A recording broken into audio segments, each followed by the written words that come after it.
Good evening, ladies and gentlemen. I'd like to call to order the Mayor and City Council workshop for Wednesday, February 5th, 2020. And I'd like to ask Councilman Darrell Hale to assume the honor of leading us in the Pledge of Allegiance this evening. Pledge allegiance to the flag of the United States of America and to the republic for which it stands, one nation, under God, indivisible, with liberty and justice for all.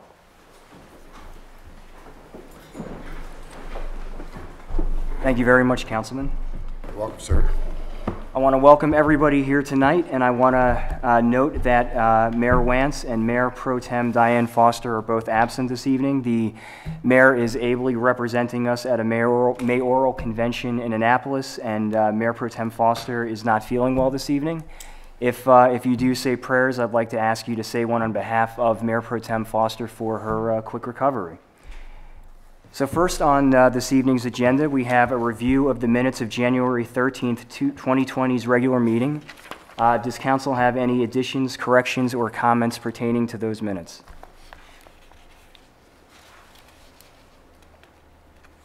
No, sir.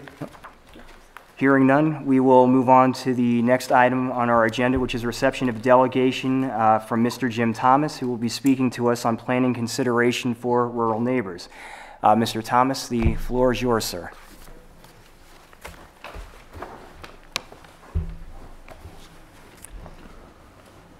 See if all the technology is working.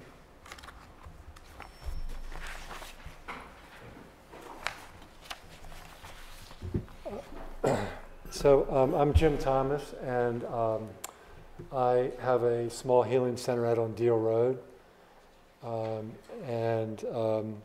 In the past, I guess about year and a half, since the neighborhood is being impacted by Meads Crossing in the next period of time, I just wanted to share with you some things that I've learned, basically. And probably after a year and a half, I think I have more questions than I do answers to things, but it's been interesting for me because I've talked to planners, talked with Steve, talked with political folks, lawyers, land use people, ag preservation people. So I've just tried to put together, it's kind of a summary of what I've learned. And also this perspective is obviously from someone that lives outside the town. So I think that it can be helpful to have a little bit of a balanced, voice for you all to hear from too. So and I also want to sort of move through this in a bit, just given the time I was asked to do. So any jurisdiction's comprehensive plan lays out a vision for creating a thriving, viable community. And this guiding plan will reflect the priorities of that particular community, and that could be a town, a county, a state, or even a nation. After this vision is laid out, ordinances are enacted to carry out that vision. So within a town, balancing the needs of individuals and the needs of the town can sometimes be a very delicate act. Part of a town's vision is a designation of areas of land for different uses, which are zoning practices. And these land use rules can often run counter to an individual's wish to use or develop a piece of property in a very particular manner. And as a community, we have come to an agreement within the creation of this planning vision, which often favors the needs of the community rather than the needs of the individual. And as you know, there's often tension around those dynamics, right? Whether it's legal things that come up, I think about that very question over time and how the community responds to both those places. For example, if Mr. Jones wants to build a bus repair facility next to a hospital, or Ms. Smith wants to create a bar next to a daycare center, the community is usually in agreement that these are not compatible neighbors. And that will be based on those, these incompatible uses are often easy to see within the town. And then there'll be sort of rules or the zoning practice will reflect and try to make some sense of how to site properties, how to put businesses in the right places, so that that the community really will be compatible, you could say, on many levels in that way. So these are ordinances that you all have in place already in terms of your comprehensive plan and then your zoning practice that really support that vision. So what's important in making these decisions is looking at the relationship between the zones and how the business practices or land uses would adversely affect the adjacent properties. Decisions are then made by a planning body or commission whether to grant approval for a project, sometimes with conditions that adverse practices be addressed and remedied before a go-ahead would be given to that project. And I think most of you know this is sort of standard practice for the Planning Commission, how things are done. So large developments such as Meads Crossing represent a special case of these issues I just outlined. The project confronts the question of what happens when land use issues arise and one party in the compatibility question lives outside the borders of the town, and the priorities and needs of that outside rural community are not clearly represented in the town's vision. These rural residents are not eligible to vote in town elections, and yet decisions are often made that adversely impact their desired lifestyle, as well sometimes as the value of their property. Unfortunately, rural residents generally face a greater degree of change enacted by projects of this magnitude when compared to town residents. That's not always true. I mean, even looking at this as an example, certainly Meadow Creek is going to change with things that happen with the single-family lots that border on the one side, as well as perhaps some increased traffic come through. But you're already in a neighborhood, so you could say the distance of change, I think, is a little bit less compared to what the rural community faces when a higher density residential development comes right next door. So I think it's a much bigger change. So I believe these kind of conflicts are inevitable when the town has failed in clearly articulating the value of the rural community and adequately defining the relationship between them. So in short, the important question becomes for me is how do we depend on and need each other? The town would not be a town without the countryside and vice versa.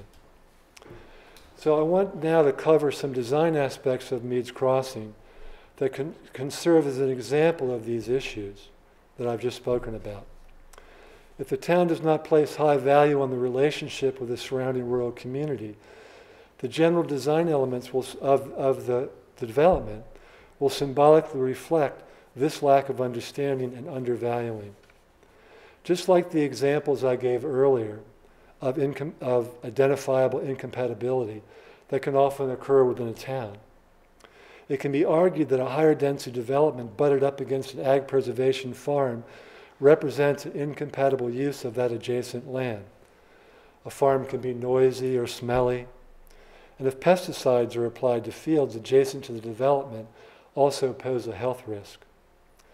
So the slide that I have up there now, you could say at first glance seems like this kind of idyllic, rural scene, but from the farmer's perspective, that actually is their worst nightmare. So you can imagine if that's an electric fence, and obviously the girl wants to be friendly with the cow, that's great, but you can see it poses a risk from the farmer's perspective of how to adequately kind of prepare for these kind of things when people are going to be, close to the animals in this kind of way. So when these types of potential conflicts occur within the town, there are requirements placed on the new project to better ensure its compatibility. The town's zoning ordinances often clearly spell out the solution. If the new project does not comply, it is not allowed to proceed.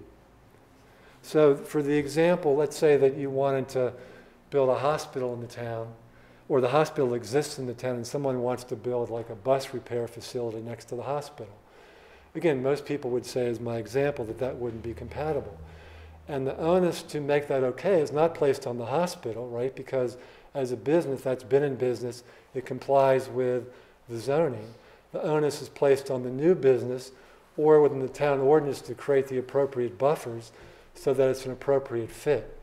So it's really unusual that the onus would be placed on that you're not asking the hospital to rip up parking lot space to make a buffer, okay? So it's a little odd when you look at the situation here, again, not just Meads Crossing, but other examples in your community where The town ordinances clearly spell out a solution to these incompatibilities, that you have in your master plan a requirement of a 30-foot buffer to soften the transition between these potentially incompatible uses. And yet, this glaring issue of incompatibility was not addressed, and the lack of buffer was not addressed in any of the approval processes. So my question is, that I have sort of been struggling with, is it reasonable, or for that matter even legal, to force the farmer to take land out of production to create buffers to make his operation compatible with and safe for the new neighborhood? This type of request, as I said, is never made to an existing business within the town, as long as they are conducting business within the parameters of that zoning designation. So the compliance measures, as I said, are placed upon the new project, not the existing business. So for me, the town has sort of set up a double standard, as you can see, by applying rules within the town limits that look a certain way, but then not being consistent in these kind of situations with the same set of rules. So I'll show you in a few minutes. I took some other slides that this same situation has occurred already, where in Meadow Creek and then further towards Stumptown Road and the other end of Canine Street or Drive, the same thing has happened, where you already see that houses have abutted agricultural areas, both ones that are not in the ag preservation, meaning the Browning Farm, for example, which has already been incorporated into the projected limits. But the second phase of Meadow Creek, which I'll show you pictures of, lots already butt against the Brower Farm on that west corner of the property, which I'll show you in a minute on the map that I have.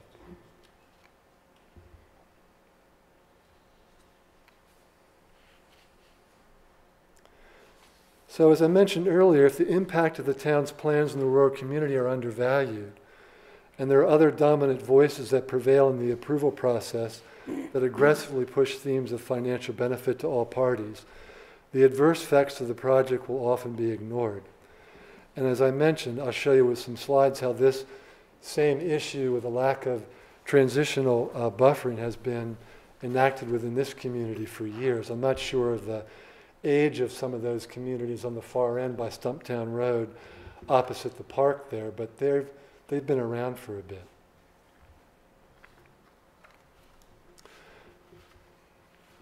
So if you look at your, well actually let's look at these other slides first, and I'll just give you examples. That's probably a better thing to do.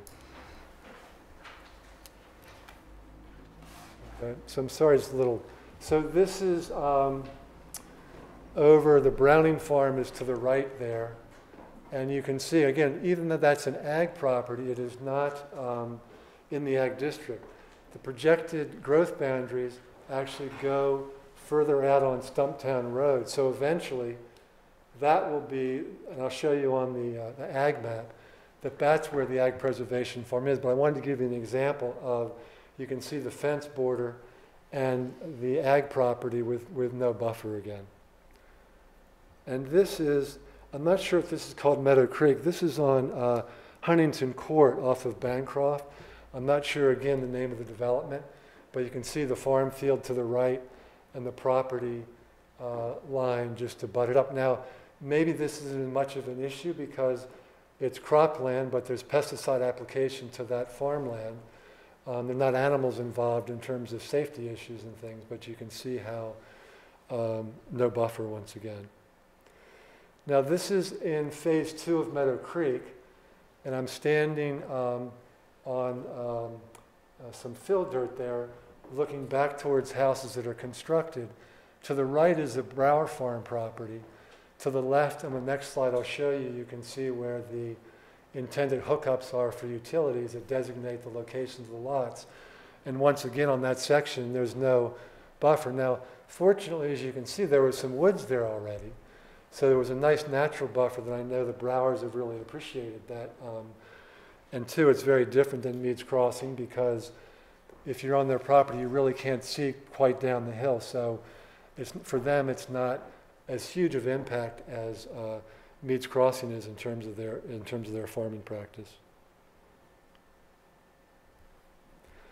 So this again is that same area where you can see the utility hookup, and then in the background you can see the silos on the farm. And that fence line at that little incline there is the Brower property. So once again, same situation.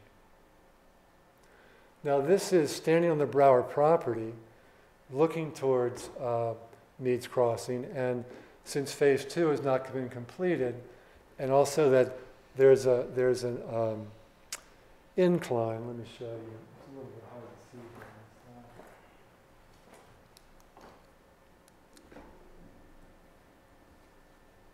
here. This shows up a little bit. So where the trees have been planted there as a buffer, it slopes downhill. So when the single-family lots are built against that property line there, probably the Browers won't really, maybe they'll see the rooftops there, but I think, Steve, did you plant the trees there too? So that's a helpful buffer there for the Browers appreciated. But I just wanted to give you the reverse perspective of what it's like looking back the other direction.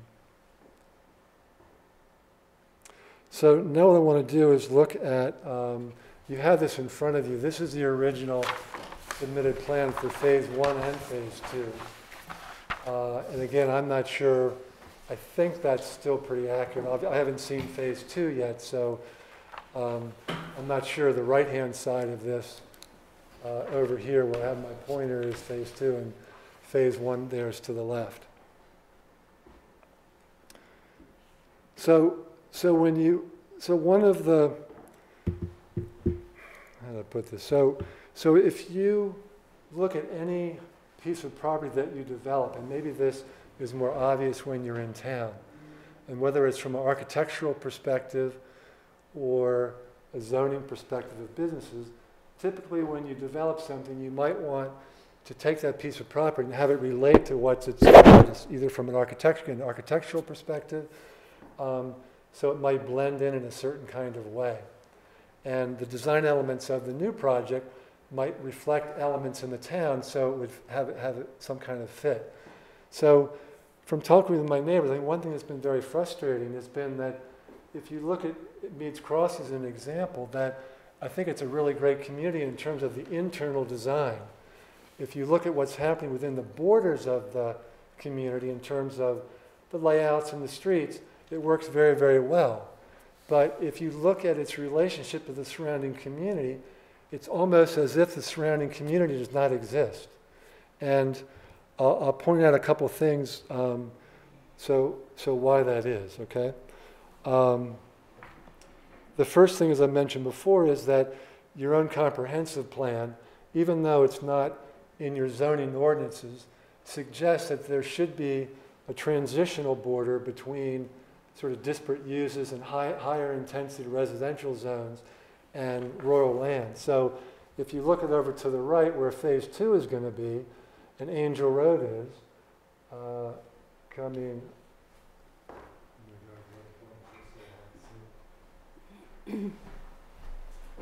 so in this area here, here's Angel Road.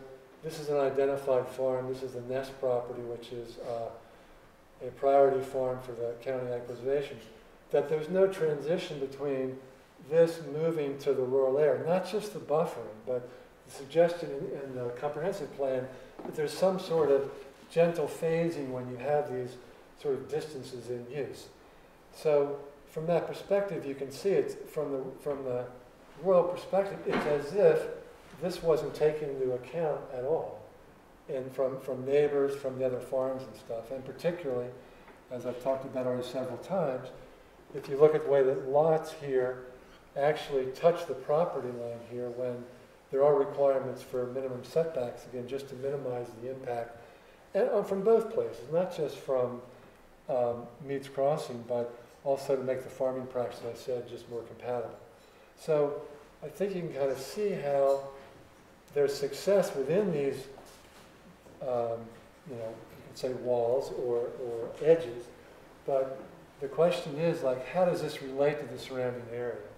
So that's something I think as you all, and I'll show you in a few minutes, when you face the same design scenario again, you're going to run into these same issues. So part of my hope in presenting this is, and again, it's not just Meads about Meads Crossing at all, but right now this is the example to say, based on the way your town is growing, based on the identified borders for your projected growth, and we'll look at that map in a second. I think I didn't measure the linear feet, but you have a lot of situations which will mimic this again.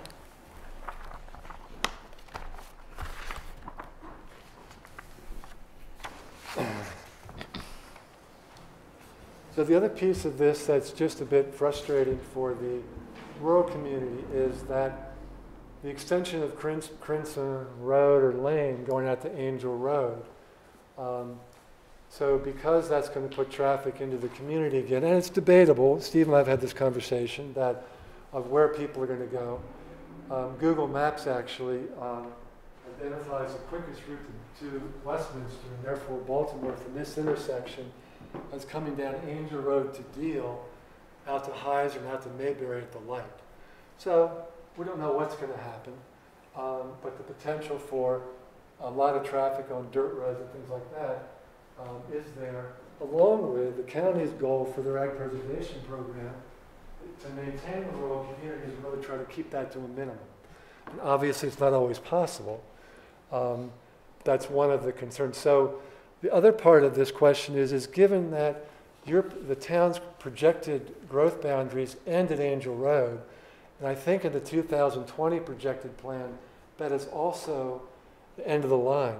So to have Crimson Lane extend with the potential of that road going further isn't even in the playing cards right now for the next long period of time.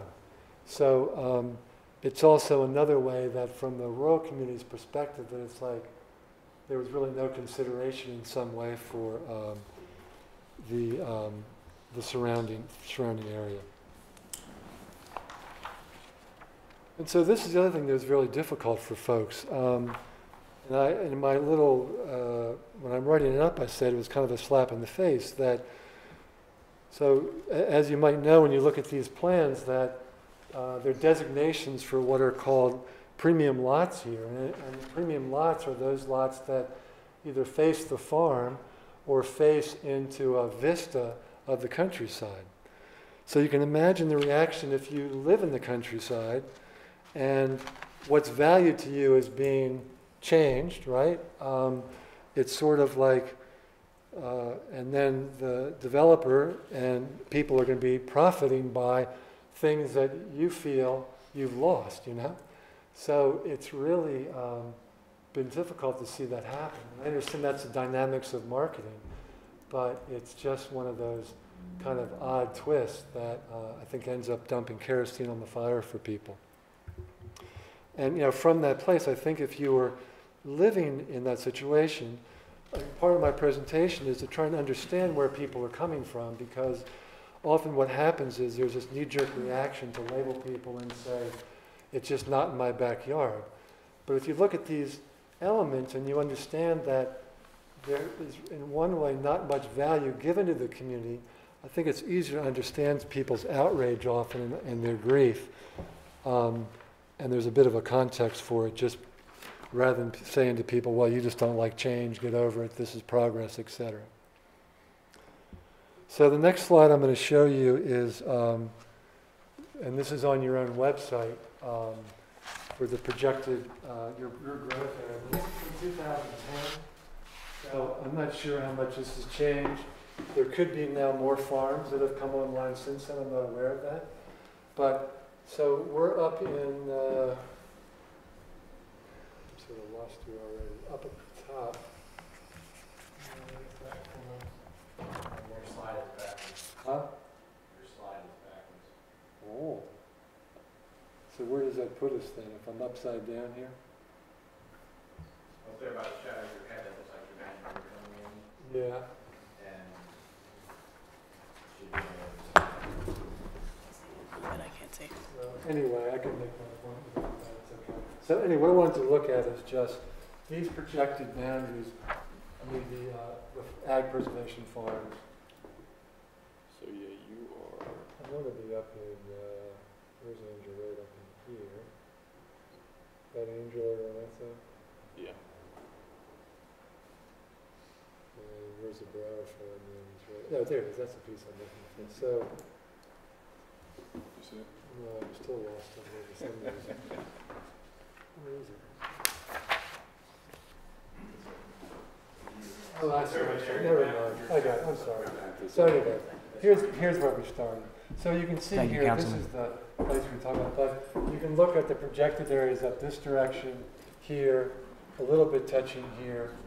And some of this might not even be on the map up this direction on Stumptown, but there's a lot of footage that are going to be basically repeating the same scenario again. Upside down.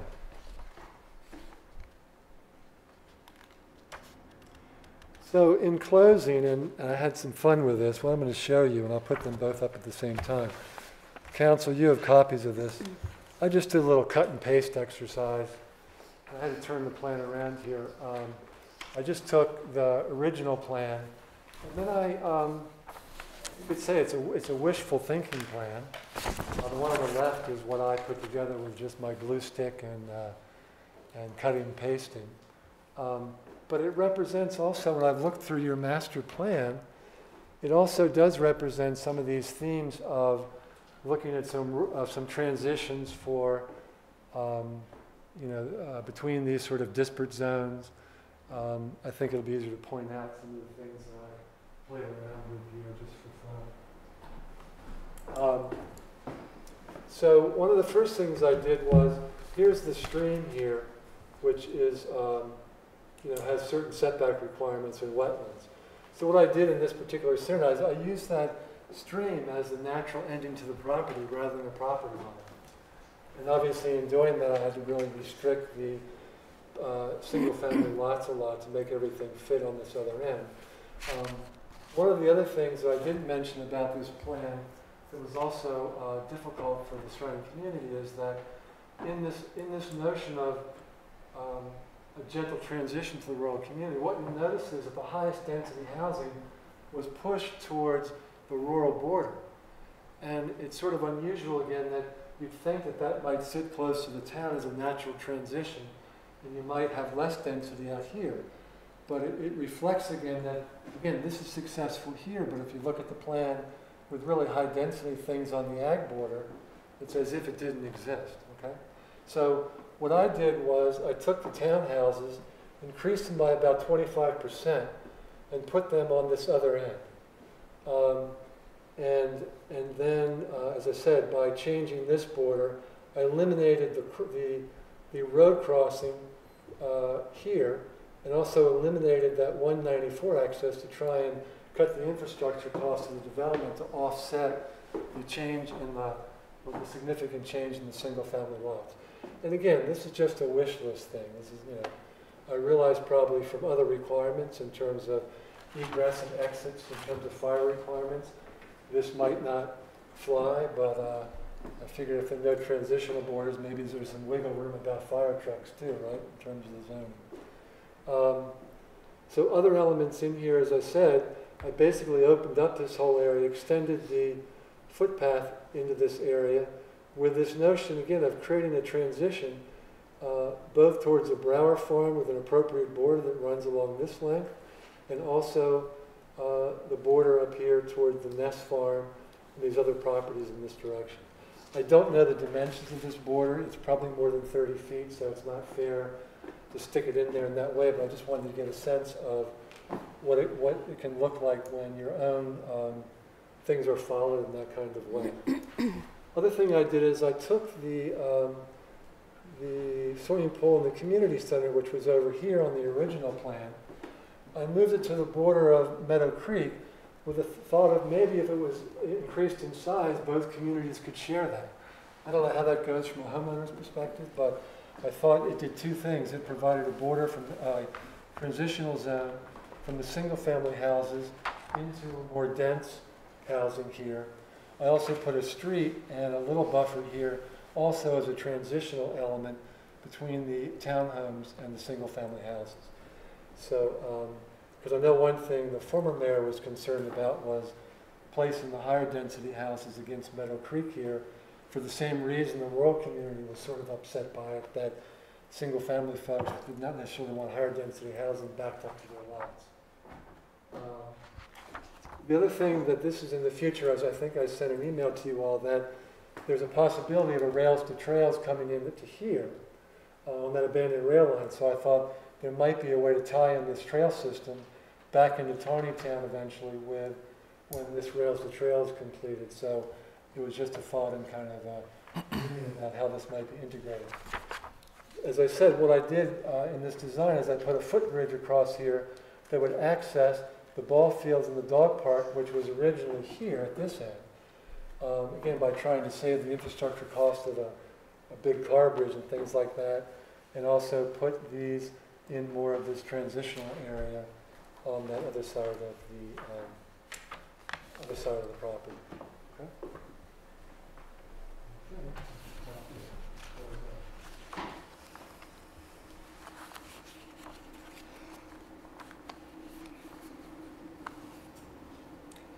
Are there any questions from council for Mr. Thomas? I have one last thing Oh, to finish. We'll be done. It's a little Sure, ending, sure. that's all.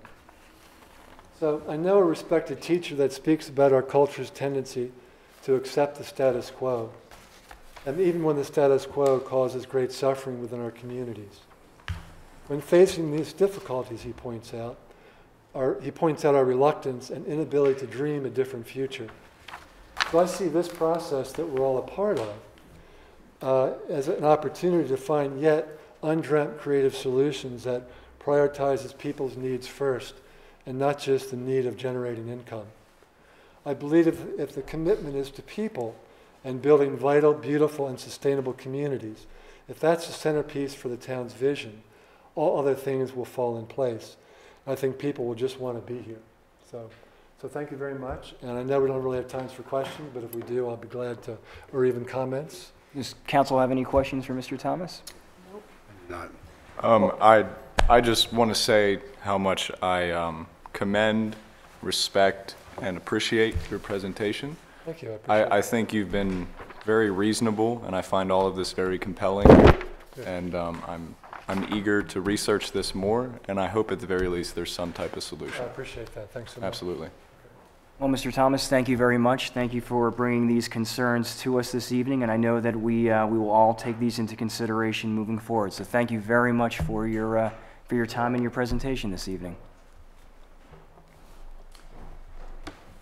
We will now move on in the agenda to public comments pertaining to non-agenda items. That is, any item that does not appear on the agenda. If you'd like to speak on anything that does not appear on the agenda, please come up to the podium at this time, state your name, where you live, and the floor will be yours.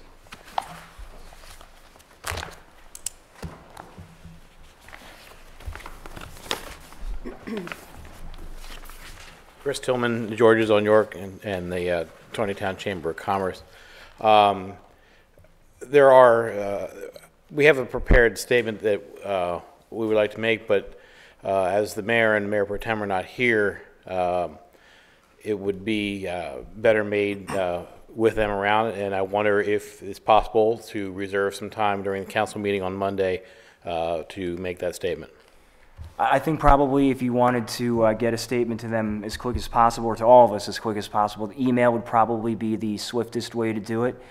Generally, we don't reserve time for specific statements at meetings. However, I can certainly pass the thought along to the mayor to see if he might be amenable to that. And if not, email would be the quickest course. Thank you very much. You're welcome. Thank you.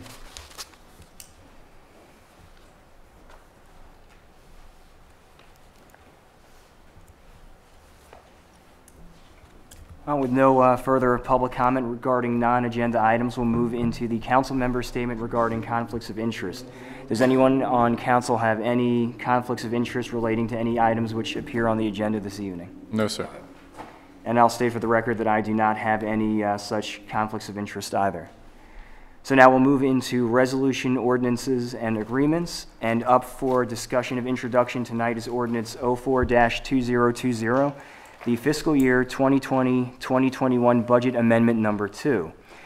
This amendment will reflect certain recent fiscal changes that the city has been confronted with or has gone through. And I'll turn things over to City Manager Wieprecht to address that in more detail. Jim?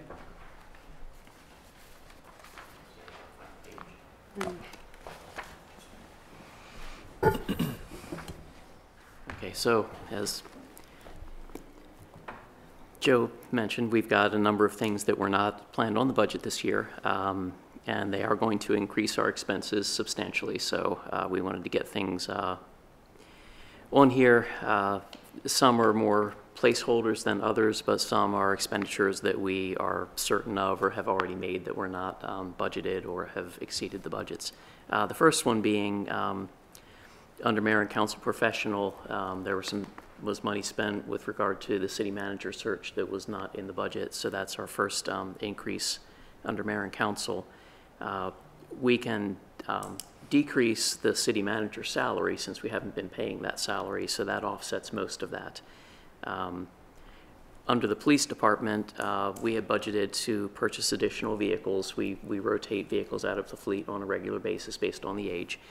And the Ford Explorers that we have been purchasing are a completely new platform for this year, and there was a larger cost increase than we typically see from year to year. So that's what the $20,000 there is to cover. Also under City Hall, we have projects that were not planned. We obviously need to restore the facade of the building and the front office, and while we're doing that, we're going to take advantage of being under construction and provide for a secure lobby area, some other site features to protect the building a little bit better, and also some renovations to just better reflect the way the city operates currently with the current staff than what was in place nearly 20 years ago now. So all said, that's going to represent an increase to the budget of $103,000. With regard to the City Hall, some of that will be covered by insurance, but of course the insurance company will only pay to restore what was damaged and not to cover any other renovations or improvements like the Secor lobby or placing bollards in front of the building, things like that. So that will all end up being on our dime. But that's the gist of it. So if anybody has any questions on it, I'll do my best to field them. Comments or questions for Jim? So we had initially allocated $30,000 for the city manager search. So we're only moving forward with 24. Will that remaining 6 just go back to wherever it came from? Yes. Okay. Essentially, yes. Any other questions or comments for Jim on the budget amendment? Well, then we will move into the adoption section of resolution ordinances and agreements. Up for adoption Monday night will be resolution 2020-02, water allocation for February 2020. This is something we do every month to make sure that we are adequately consuming water and making sure we have enough in reserve. Are there any questions or comments relating to the water allocation for February 2020? All right. We'll move on next to the city manager's report. Jim, what do you have for us this evening, sir? Not a whole lot this evening, just a quick update on the Roberts Mill Run and O'Brien Avenue Bridge project. The bridge is coming along. The wing walls are being poured through the rest of this month. The concrete work is taking longer because the cure times are longer with the colder weather, so not the perfect time of year to be doing a project like this, but obviously they can continue to work. So that's coming along rather nicely. As far as the City Hall project goes, we finally finalized the RFP and made it available for contractors to request. That's going to be in the Carroll County Times and Frederick News Post, and we put it on our website and out on Facebook and things like that. So we may explore some additional outlets for it. But the idea is to have a pre-bid meeting, and actually we changed some of these dates yesterday, so instead of February 11th, it's going to be February 18th, and the bid due date is going to be March, I believe, 5th. So a couple small changes there, but we're finally ready to have it out to bid and get rolling on it, hopefully. So, and as far as the Trevanian Terrace stormwater retrofit project, CDM Smith, our engineer, is reviewing that, the final plans for that project, because there are some, there's some city infrastructure that's going to be impacted that'll need to be moved in regard to that project. But that's another stormwater retrofit that we have lined up, and we hope to be able to utilize Memorial Park as a fill site for the overburden from that excavation as well. So the more that we can bring in there, the more we can level that 22-acre parcel and give ourselves hopefully a more level surface to begin developing playing fields there. So that's about it for me. Any questions or comments for Jim regarding his report for this month? No, sir. Are there any questions or comments pertaining to any of the departmental reports that we've received this month? I'd just like to make a slight note here that I want to commend and compliment our new Park and Rec Director, Lorena Viccaro's report. I thought it was pretty in-depth. I thought it was really cool to see the sorts of things that she's working on and to see how she intends and plans to improve the department. So if our liaison could carry my compliments back to her, I'd be most appreciative of that. Thank you, sir.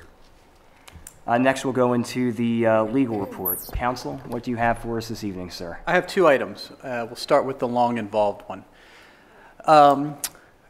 Item number 3 of your new business has long legal jargon saying declaration of surplus property, original roadbed of Westview Drive, authorization of public notice. So I want to explain that in a little bit of detail, not in tremendous detail because we'll have more opportunity as this goes forward. But the bottom line, if you refer to the diagram, I gave you your own, but there's one up there.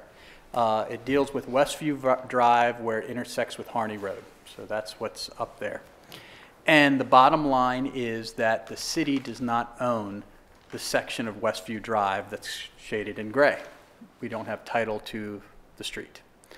In fact, instead, we have title to the land that would make, if you can see up there, the yellow or the orangish line and the green line in general is what I'm talking about. So if you can imagine some years ago, before Westview Drive was constructed all the way out there, it should have followed the orange and the green line out to Harney Road, but for some reason it didn't, and it follows where it is present day. So that presents a couple problems. One, it would be nice to have the actual roadbed be owned by the city. 2, we own land that we don't use, didn't really know we owned. This is all a surprise, shocker to us. So part of that land is in the Taneytown Crossing project, and part of the land is behind those houses that are basically being used by the property owners, I guess, thinking it's theirs. We can get more into that as we go down the road on this.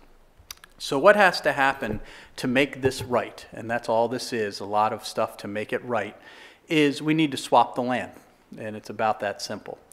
The good news is that because part of it is involved with the Taneytown Crossing project, we can get them to bear the cost to do this. So the city doesn't have to bear the cost to do, and it's some significant costs, the surveying, the title work, the deeds, the transfers, and everything. So they'll do the work. They transfer to us the roadbed because it's owned by the Harners, and we transferred them the old road that we don't need anymore. So that's the goal of this whole thing, to make it right. However, when we're transferring away property the city owns, even though we didn't know we owned it, we do, we have to abide by Charter Section 401B51. And that's the charter section that gives us the power to convey away city property. So there's no question we have the power to do it. But it says before we make such a conveyance of land, we have to basically say we don't need it anymore. It's surplus. And we have to give notice of this, that we're going to convey it away. So we have to give a 20-day notice. And so what the question tonight under new business is going to be you authorizing us to prepare the notice that runs in the paper that says we are giving you 20 days notice that we are going to convey it, and we'll have some description of this. Doesn't say what we're going to do, because what we're going to do remains to be seen, but we know we don't need that part. We know what we do need. So that's it in a nutshell, and that's what you're going to be asked to do. If there's any questions, I'd be happy to field them, but that's where we are. Questions or comments for Jay on the first item in his legal report? Okay. My second item will seem like it's on a much lighter note because you're all going to get a chuckle out of it. However, it's serious, even though I can't even not smile when I tell it to you, so I'm going to try. I have reported last month that the Court of Appeals of Maryland ruled in the city's favor with the Robin Fraser versus City of Taneytown case. So that meant that was 4 times in a row that the city won. And we thought that the matter was over, and the court issued a mandate, which is like a court order at that level, saying that Mrs. Fraser had to pay the court costs, not attorney's fees, obviously, so they don't reimburse the attorney that handled it for the insurance company, but pay the court costs, which was about, well, around $1,000. So it was that kind of money. So we hadn't received a check. The insurance company hadn't received a check. So I asked the lawyer to send their lawyer a letter saying, can you follow up on where is the money that you're supposed to pay? And the response that we got from their lawyer said they're not going to do that at this point in time because Mrs. Fraser is contemplating filing a petition for certiorari to the United States Supreme Court on this case. So I went over what a petition for certiorari was before. It's appellate courts do not automatically take any case that's before them. So you have to petition to make that happen, and the court looks at your petition and usually has to decide whether it's a compelling interest in the public that it be decided. So you've seen the cases that the Supreme Court takes up, and I guess you could be thankful that somebody feels your Open Meetings Act from 3 years ago falls on that level with everything else that the Supreme Court deals with. This is going nowhere, but it still has to be dealt with. So to the U.S. Supreme Court is where it's headed. Okay. So anyway, I did that without laughing too much, and that's all I have. Any, and you all did very well. You didn't laugh at all. So any questions or comments for Jay on item number 2 in his legal report? No, sir. Thank you, Jay. We'll now move into old business. Is there any old business from council that you'd like to bring up this evening? Hearing none, we'll move into new business. First up is the monthly financial report. Does anybody have any questions or comments relating to this month's monthly financial report? Hearing none, we'll move on. Does anybody have any questions or comments regarding accounts payables? Hearing none, we'll move on again. Now, Jay, as far as the declaration of surplus property is concerned, do you need consent from us tonight, or is this something that we would do Monday night? you would do this on Monday night, and we'll just motion and a second and a vote to do it, just to authorize it, no other specifics. All right, thank you very much. Next, we'll move into the Bollinger Park engineering proposal, which from what I understand is a description of process by CDM Smith to begin work on developing Bollinger Park proper, and I will turn the floor over to City Manager Wieprecht to address that.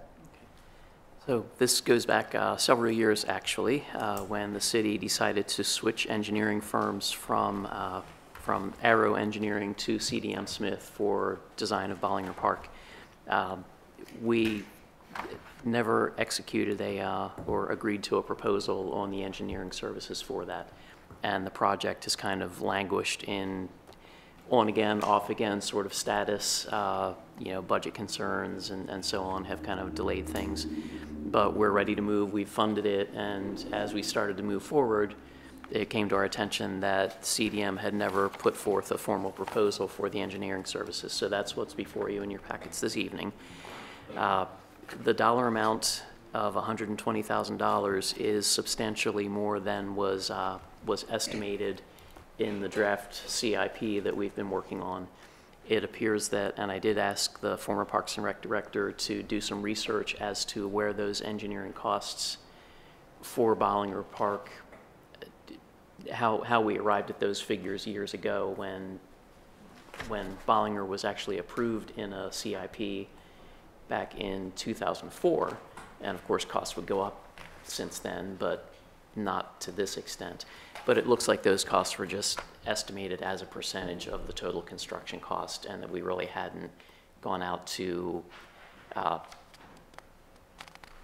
research the number of hours or the level of effort that would be involved in the engineering. So that's what the CDM Smith proposal does. And Monday night, if you so choose, we'll seek a motion and vote on it, whether to move forward with this and keep Park moving, or whether to pursue other options for engineering. So, Any questions or comments for Jim? Hearing none, I guess we'll slide then into the last item under new business, the one-year trial of parking passes. You will note that on the bench before you this evening is a printed proposal and report that I put together relating to the desire to implement a one-year trial of the 2019 to 2020 holiday parking program that we implemented between November of last year and January of this year. Basically what I'll do at this point is I'll go through very briefly the proposal, and then there are a number of items relating to this that would be up for discussion or determination pursuant to how we proceed with the program. So everybody knows that, for years the city has attempted to seek a solution to street parking that allows customers to patronize businesses, but also while ensuring that residents living above the businesses don't deprive customers of those parking spots, and meters were originally installed to that end. However, some businesses and customers found that these meters are an inconvenience, and in November 2019, the city adopted a holiday parking pass program which consisted of two primary aspects. First of all, that parking on the weekends would be free for anybody, and that during the weeks, customers of businesses could receive a parking pass from businesses, and they would be allowed to park in front of meters without having to pay the meters. So in January, at the conclusion of the program, Economic Development Director Nancy McCormick and myself reached out to a number of businesses to see what their experiences were using these parking passes. A number of businesses did respond. Not all of them did, but a number did. And they had a number of responses in common, and those included that customers stayed longer in the stores, importantly that customers shopped more, that customers and businesses both complimented the convenience of the idea, that the idea was found to be creative, innovative, and above all practical and useful by both businesses and customers. All businesses who did respond called it a success, and all businesses that did respond to the request asked for it to be made permanent. So because of the positive outcome of the holiday program, but also owing to a number of concerns about how it might work permanently, what I do want to propose is that we take this several-month trial and do it over the course of a year. Then effectively that would be between March of this year and March 2021. If the program is successful in March 2021, we could certainly move to make it permanent. If it's unsuccessful, the trial just simply phases out. If the trial at any point becomes severely problematic, we can go ahead and alter it or end it as we need to. But given that the positive feedback from the program, I think that entering into a one-year trial is the best thing that we can do at this time. So financially, the cost of this is not going to be immense. So for this, the city's budgeted $6,500 for meter revenue this year.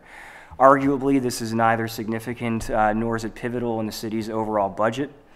In terms of the materials that were printed for the holiday trial between November and January, the total for that was $361.30, and that included the large posters that were put up in windows to advertise for the fact that you could get free parking during the weeks.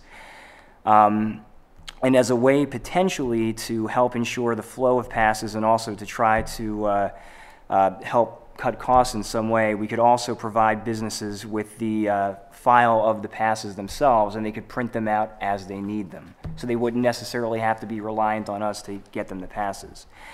So that said, there were a number of considerations or other concerns that I've collected over the course of the last month from a number of different people that I think that we should explore if we move forward with this.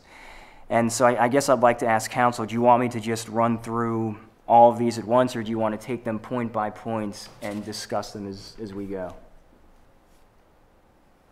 Let's run through them, and then we'll stop you if we. Okay. So the first concern that a couple of businesses did get back to us with was that some customers during the trial period of the holiday season paid meters before realizing that they could get the free pass. And so, of course, the question is, how do you ensure that customers realize beforehand that they can get the free pass? So our own Jay Gullo suggested that, basically walked you through it, that when you pull up, the first thing you do is you look at a meter to see how much you have to pay and how much time you're going to get. So Jay's suggestion is a small foil sticker that could be affixed to each parking meter that would say, if this is during the week, go into the business, get a free pass, put it on your dashboard. And that would certainly help to alleviate customers paying before realizing that they can have the spots for free. Another concern or issue that some of the business owners raised and also some of the customers raised was that they had difficulty getting parking spots because business owners had parked in the spots instead of allowing customers to park in the spots. Additionally, the meters themselves, at least in my mind, remain necessary to ensure that residents don't, take advantage of the program and park in those spots anyways. So I really don't think that it is necessary to remove the meters as long as we find a way of letting, potential customers know that they can park in these spots for free. Another concern that was raised was whether or not parking passes needed time limits. So you'll remember that the holiday trial, the parking passes were good for 1 day. And so I could go to Stonehouse Cakery, for example, get a pass, but then that pass would be good for the day and I could go visit any other number of businesses in town. So one of the questions was whether or not there should be a time limit on this, whether it should be several hours, all day, half a day, or whether putting any time limit on it beyond the date that it's issued is counterintuitive to the program itself. The next point has to do with the weekend parking itself. Concerns about whether or not residents would be using parking that would hopefully be utilized by customers over the weekends, and whether or not we should continue allowing free parking for anybody on the weekends, or whether we should also require a pass for parking on the weekends themselves. Now, in speaking with the mayor, because he could not be here tonight, he raised a couple of points that I noted that I would pass on. Certainly, if we're going to put this into a year's trial, we have to have some kind of enforcement mechanism for violations of the policy. So for example, if a business decided that they were going to sell passes to people, right? So the mayor suggested that if there is some kind of violation like this, or any kind of violation for that matter, that there would be a 2-week suspension for the first offense, a 30-day suspension from the program and the business for the second offense, and then if the business did this a third time, they would have all of their pass privileges revoked, period, at that point. The mayor also suggested... I'm sorry. No, please. Just on that note, what's to stop somebody from coming and going to one of the other shops and getting the pass and then visiting that shop that's been suspended? Like, why could they just not tell their customers, well, go next door, pretend you're shopping there, and then... It's just a thought. Right, no, I appreciate it. It's something we're thinking about. The mayor has also suggested reducing the size of passes to fit 3 to a page instead of half a page. You'll remember that the way that I had designed the passes, they're 2 on 1 8.5 by 11 sheet. And the mayor suggested maybe decreasing the size to fit 3 of them on a page, and then also printing up bundles of 50 of them at a time to deliver to businesses, so we could both get more passes per page, but also so we could try to evaluate how many passes are actually being used by businesses over the course of the trial. Another point of concern is whether or not we should wait to implement this until April rather than March. to give city staff time to address any outlying concerns or any particular issues that we might have, if those are anything that we do want them to address. And then finally, the mayor did want me to point out that while the loss in revenue of about $6,500 a year, again, overall is not major, it is still a cut in revenue that we are going to have to consider moving through budgeting. And that's all the concerns and the questions that I have gathered, and I certainly would love to hear your perspective, your thoughts, criticisms, anything on the idea. Do you have any issues with people being irate about not being able to park if they live in an apartment? Any issues with the police department? We have not heard anything back negative about the PASS program to date.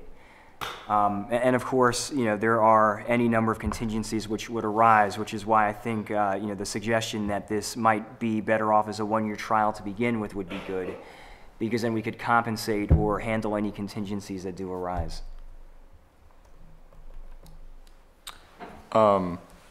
Jim, I don't know if you know the answer to this question, but do you know approximately when public parking was established, like the public parking lot back there? Over 30 years ago, okay. And this is a general question. Do you think that the general intention for public parking was to be used as a commercial parking space? You're talking about like lots or the lot that we have back here? The lot behind the firehouse or the one by the The one behind the firehouse.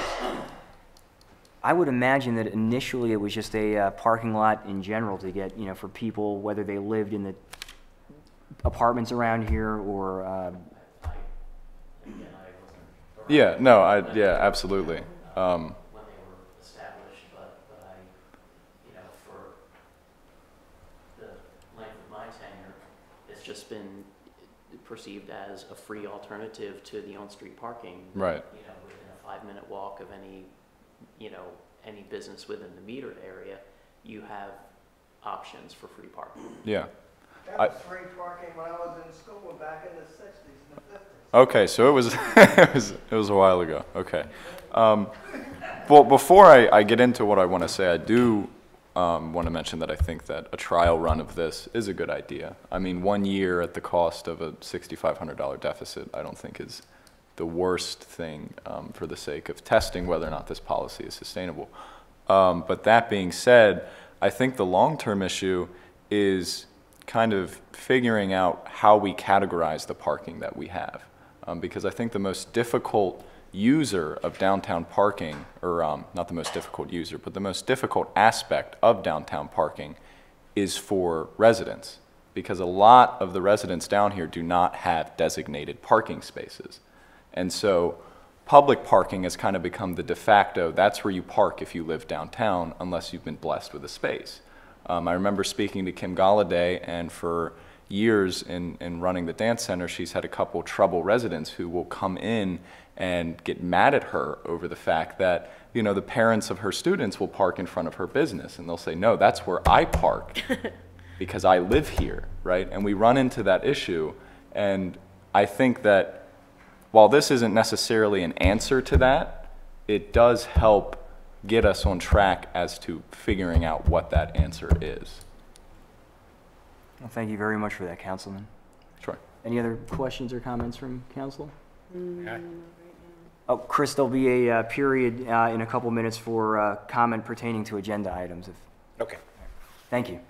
And then, Dan, now that you mentioned it, to your point, there was a resident who did reach out to me to inquire whether or not there might in the future be a way for residents to pay some kind of annual fee to have Yes, parking. that's kind of something I wanted to bring up, is Okay. I think there's short-term solutions to this issue, and then we have to figure out what the long-term solutions are. I think long-term, obviously, is just more and better parking, right? As the town grows, as it evolves, as property becomes available, as opportunities present themselves, going into those opportunities with parking in mind.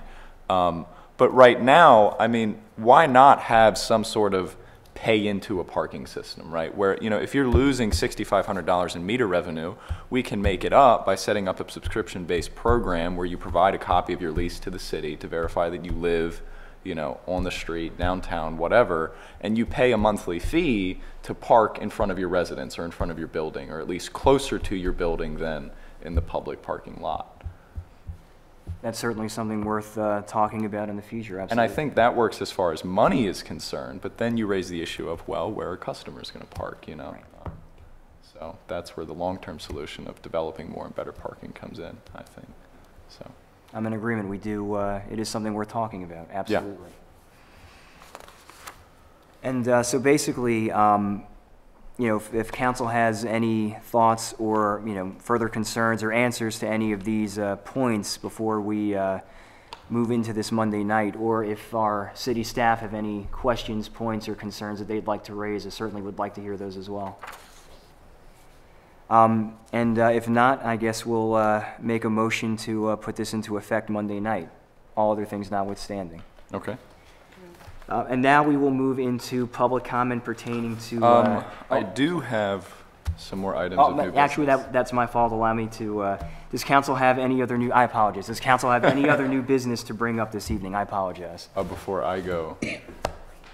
So there's a couple things I wanted to bring up tonight, kind of moving forward in the spirit of, you know, new ideas and things we can do. And one of the things that I'm kind of passionate about is voter turnout and the elections that we have here. And one of our glaring issues, which we saw some improvement in the last election, is voter apathy and voter turnout. And I think that there are some simple and creative ways that the city can mitigate that. Obviously, the city can't fix it entirely, but I do think there are some things we can do. And so next month, I want to open up discussion about some of the ideas that I have and that other people have shared with me into remedying this. So one is, you know, alternate voting locations. I've mentioned this in the past. The police station is simply not the most accessible place to vote. And so I think it's worth at least just looking into what other options are available in terms of what's more accessible. I mean, that's, you know, on election day, that's a hard place to get in and out of. And so, you know, for some people that maybe they feel like voting that day, right? But the inconvenience of the police station could be enough to turn them away. The other thing is the extension of voting time. So I've always felt that the 12-hour window that we provide one day during a work week is insufficient. I mean, if you're somebody who works a 12-hour shift, you know, you're probably not going to make it into vote. I mean, retail pharmacists are known to work 10, 13-hour shifts. If you're an EMT, if you're a firefighter, a police officer, anything that's not even labor intensive but just requires a large time commitment during the day, you're not going to come in and vote in your municipal election. So I think one way we can remedy that is just putting it on the weekend. And then the other thing is maybe extending voting to a 2-day period where you have a Saturday and a Sunday to vote, and then the results are concluded on Sunday. And I think that's worth talking about. The other thing, and some of the other ones are, you know, they're going to require more discussion. But Rockville recently did a pilot of online voting, right? And so maybe it's worth having a conversation about the pros and cons and the risks in doing online voting. It's something that a lot of cities and municipalities do take on because that's where it's largely safe, right? You know, there's a conversation about nations taking on online voting, and I think that's something that technology has to answer. But for example, Estonia does online voting, right? And it's relatively safe for Estonia because it's a small country. There's not a lot of foreign interest in tampering with their elections. But when you know, think about a city like Rockville, security is not as much as an issue as it is for a country like the UK. The other thing is just improving communication from the city about Election Day. For example, there's not a lot of awareness that in the state of Maryland you can register to vote on the same day of the election, and that applies to municipal elections as well. And just kind of, you know, putting those things out there. So I kind of want to share with everybody that next month I want to open up discussion about exploring how we can make elections better here. So that's that.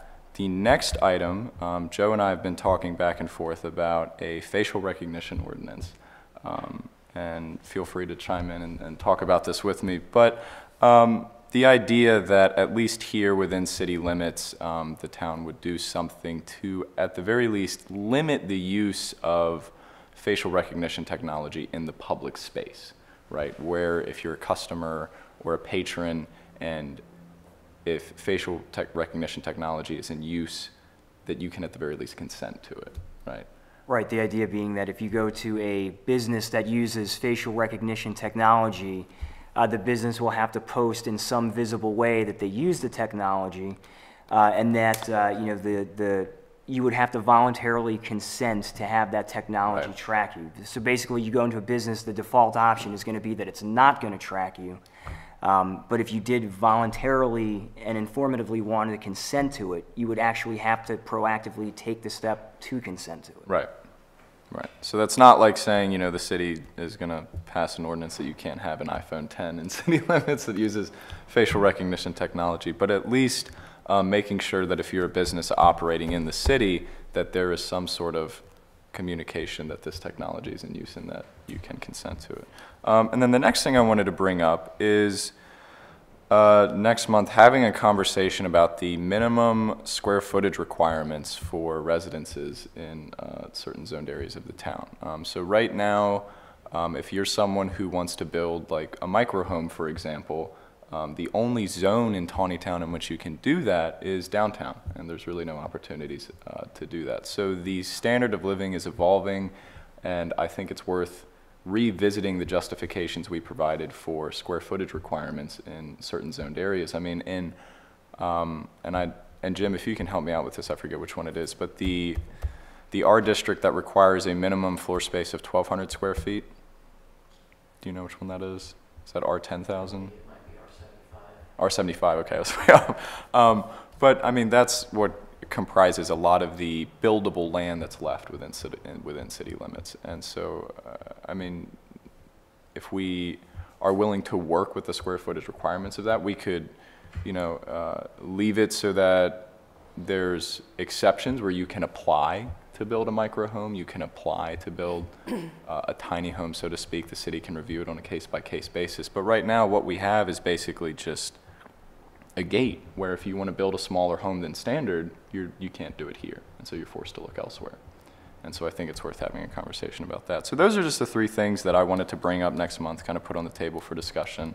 I'm going to continue to do research and learn more about these topics, and I encourage everybody else to do the same. Thank you very much, Councilman. Thank you. Does anybody else on council have anything under new business? Now we'll move into public comment pertaining to agenda items. I'm so sorry again for the slight slip. When you come up, please do identify who you are, where you live, and the floor will be yours. Good evening again, Chris Tillman, 10 York Street in Taneytown Chamber of Commerce, George's on York Bed and Breakfast. I'd like to speak a little bit about the parking that you brought up a few moments ago. Personally, and again, this is speaking for myself and for my business alone. I'm not speaking for the chamber at this point, but we would like to see the meters go away. And the real problem with the passes is that the whole thing tends to get a little ungainly. People don't see the things, you know, the signs in the windows. They put their quarters in the meter before they come in to get the passes. You've heard those discussions and complaints, and it seems like it's a little unnecessary. What we have seen work personally in other locations, and I know that the mayor, or I believe it was the mayor of Oakland, Maryland, forwarded a message to the Main Street Committee in a discussion about parking, that they do the same thing that we have seen in other places, which is chalking the tires. You know, if you mark the tires and this would simply require someone to patrol the up through the metered areas, excuse me, every couple of hours, and mark the tires and check the tire. You know, and if somebody's been there for more than 2 hours, you know, the sign, posted sign, whatever the spacing is, an hour, 2 hours, 3 hours, however you want to space it. If the vehicle hasn't moved in that period of time, then it gets a ticket. A couple of other things about that is then, you know, there are marks on the tires, so if somebody's abusing the privilege by moving their car up 2 feet, that's kind of obvious that they're doing that. And I think that it is a necessary thing to try to limit the parking because of the density of residences in the downtown area relative to the number of businesses and spaces that are available. You know, it's hard for the businesses, and the other thing about this is it will, those business owners who don't like to comply with the rules as it is and want to park in front of their own business, you know, they're going to get their tires chalked just like everybody else. And so, you know, it kind of enforces the compliance that we're looking for in terms of having business owners not park in front of their business.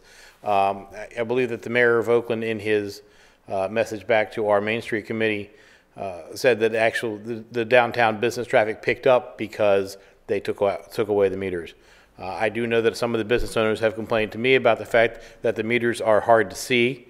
They're hard to, the plexiglass over the spacing and where all the, you know, where all the information is, has yellowed over time and scratched and is difficult to read.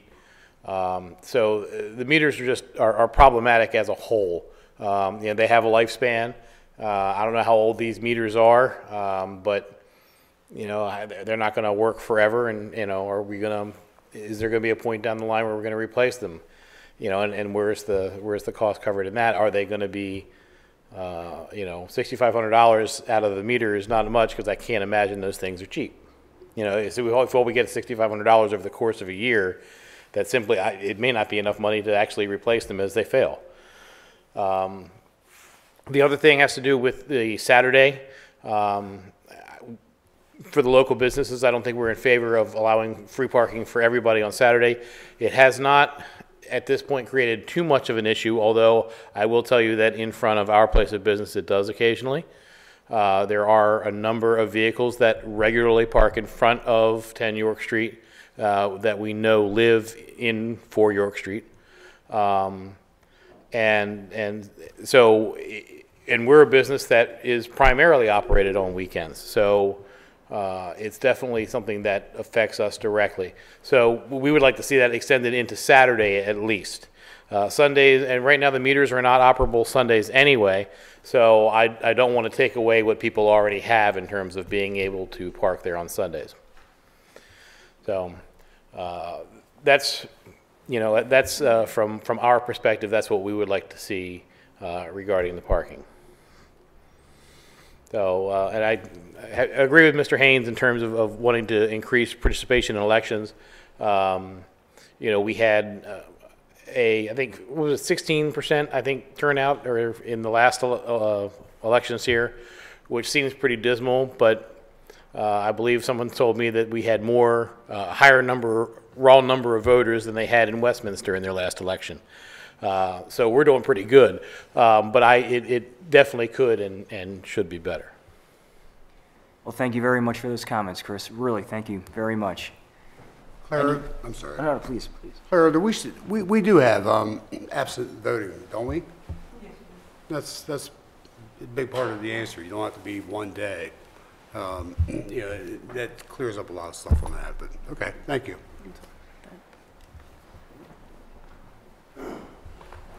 Good evening, Steve Smith with Meads Crossing. And if I could, Jim, could you put up the slide of the site plan? And I very much appreciate what Jim has talked about tonight, and it's probably been close to a year ago since he and I last met, and we've taken his comments to heart. Some of you were not part of the process when the site plan was developed, and I just want to explain 3 quick points. And Steve, if you need a printed copy of the... If it's possible to put it up, then everybody can take a look at it.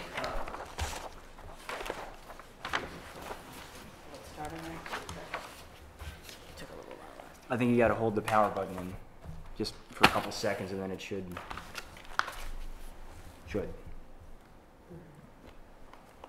So, and I'll start Jim's setting this up. So it does, when you look at the plan in somewhat of a vacuum, or you look at it as it is, and then you look at what's around it, it may appear that there wasn't given a lot of thought to where the townhouses were placed and different other aspects of the project. And as many, well, some of you know, Sean Davis was our land planner or is our land planner with MRA, and he's known nationally for his plans. And that doesn't necessarily speak to the merits of this, but we believe it is a good plan. And I just want to point 3 quick things out. One of them I can do without the plan, which is Jim indicated when we came in, you want to transition things carefully. And the big concern everybody in Meadowbrook had is they didn't want townhouses behind them because that's not what they experienced. So that's what we sought to do. And the primary entrance in is where the townhouses are. And I can tell you about this. If you look on your plans, you'll see that that townhouse pocket is basically adjacent to the railroad tracks. And it borders off-site property on the opposite side of the railroad tracks. No. One which is a hydraulic shop, the other which is feral gas, and then 2 empty parcels which are owned by Larry Flickinger and are commercial zone properties. So from the standpoint of putting intense use against intense use, this was done with some thought, because as those properties develop, they will be, when Larry does, and we are providing public sewer and water access to Larry's properties. So he'll be in, and he's not going to be building single-family homes there or keeping that as open field. That will be a heavy industrial use. The other thing is, up against Don Brower's, we do have some setbacks there. Admittedly, at the one end near Angel Road, our lots are up against the property line. And likewise, down at the other end by the woods. Those woods are our woods, they're not Don's.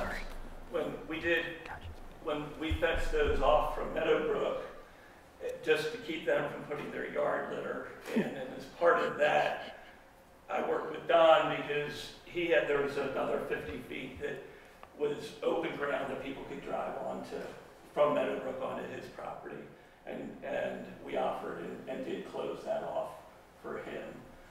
And in talking to Don about setbacks, it's somewhat apparent on this plan. If you're out there, it's very apparent. These rows of silage bales are basically the transition where below that he has fallow or pasture. He hasn't really been pasturing. I think sometimes he puts his goats out there. Mm-hmm. But at his request, we planted about 100 cedars along that bale line because it is a natural break. It's a high, and as Jim's picture pointed out, it does over time. It's going to block out the farm from him and us from the farm. And Don seemed to be comfortable with that.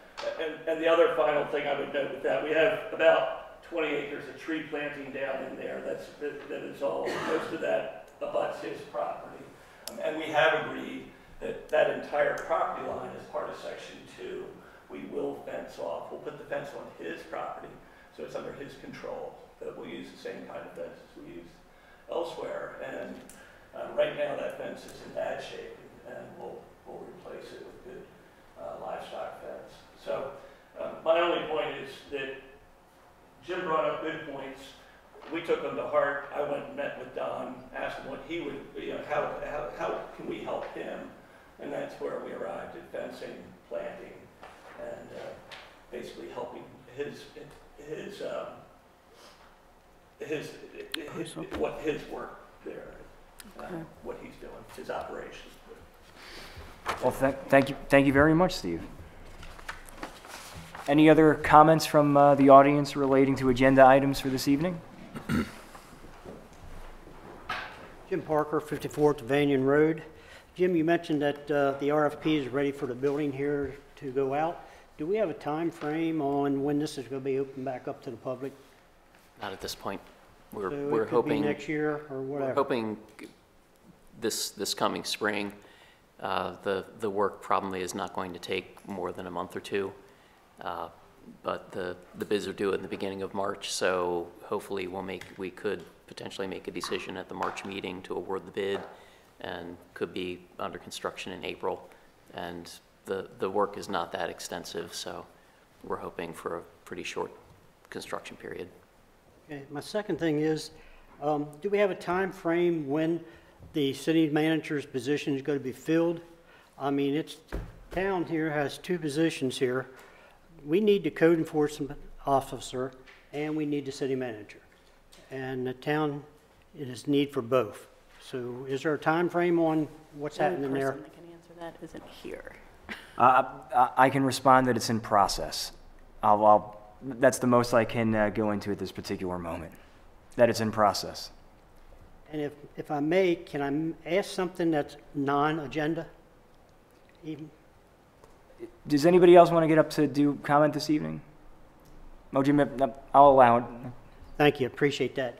I noticed in the Day's Carroll magazine that came out, good article about Taneytown, the new mayor, and it was stated in there that the staff and the mayor is working on bringing the parade back.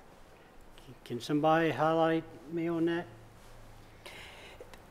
Nancy and Main Street and everybody, they've been talking about trying to get at least one parade.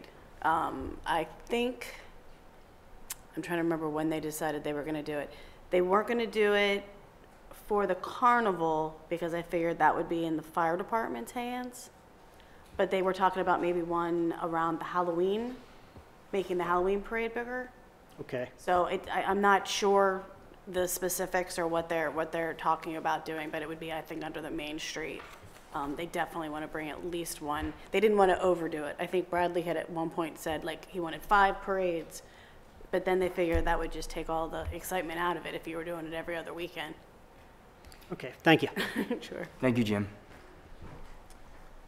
Well, if no one has anything else to come before us this evening, I will take a motion for adjournment. So moved. Second. All in favor, say aye. Aye. All those opposed, like sign. The meeting is adjourned. Have a wonderful night, everybody.